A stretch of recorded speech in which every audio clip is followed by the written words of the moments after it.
Ho, ho, ho.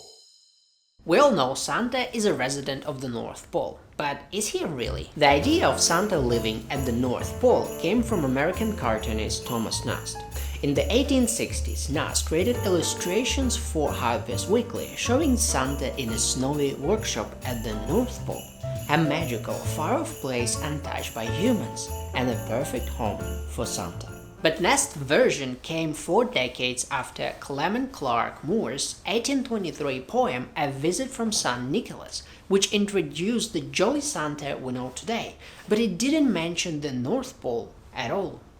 So, if Santa didn't always live at the North Pole, where did the modern Santa come from? Let's look at Coca-Cola.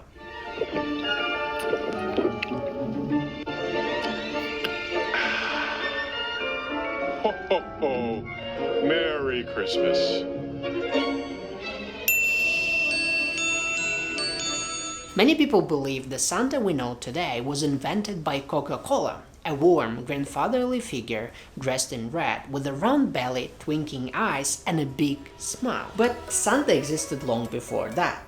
In some cultures, he was a cheerful gift giver, while in others, he was a strict disciplinarian. Even his outfit wasn't always red. Santa's wardrobe ranged from green to brown, or even fur-lined robes, depending on the culture. Then, in 1931, Coca-Cola turned to Swedish-American artist Harry Sandblom to give Santa a makeover. Sandblom created the jolly red-suited Santa we recognize today. This version became so iconic it shaped the global image of Santa for generations. So, Coca-Cola didn't invent Santa, but what do we know about other holiday traditions? Take Jingle Bells, a song that surprisingly has nothing to do with Christmas. Do you feel that vibe?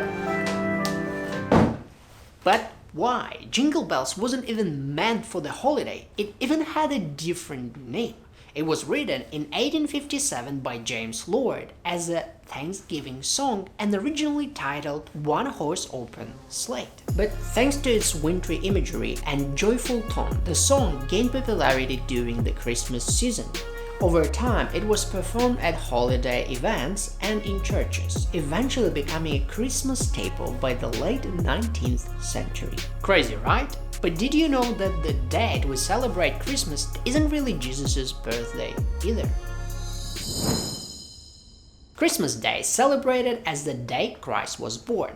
But was it really? The truth is, we don't know the exact date, or even the month of Jesus' birth. But one thing is clear, it probably wasn't in winter. The Bible mentions shepherds watching their flocks at night, which was common during warmer months, not late December. So, why 25th? Well, over 2000 years ago, the Romans celebrated festivals full of fasting and gift giving.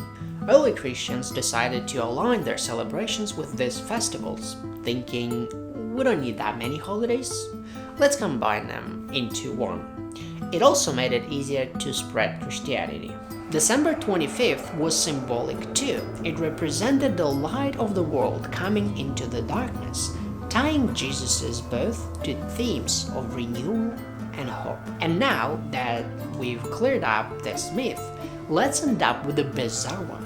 Why some people believe Santa is actually dead. It's 1932 in Mesa, Arizona. Families gather in excitement, eagerly watching the sky, only to see Santa plummet from a plane and crash into a field.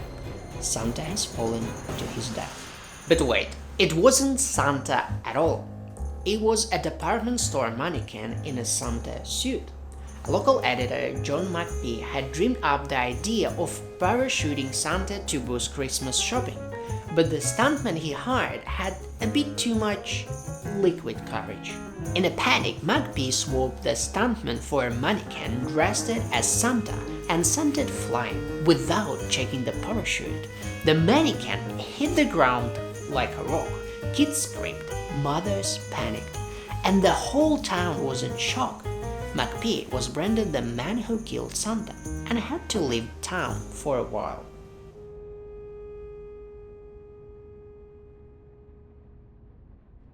just finished editing and I wanted to wish you a Merry Christmas and Happy New Year. And if you're watching this video in 2025, I hope you're having a great year. Because some might say that it starts with WTF, same as 2020. In this case, I want you to keep one thing in mind. How many more years we had in human history that started with the same letters but had nothing extraordinary in them? And as usual, thanks for watching and I'll see you in the next one.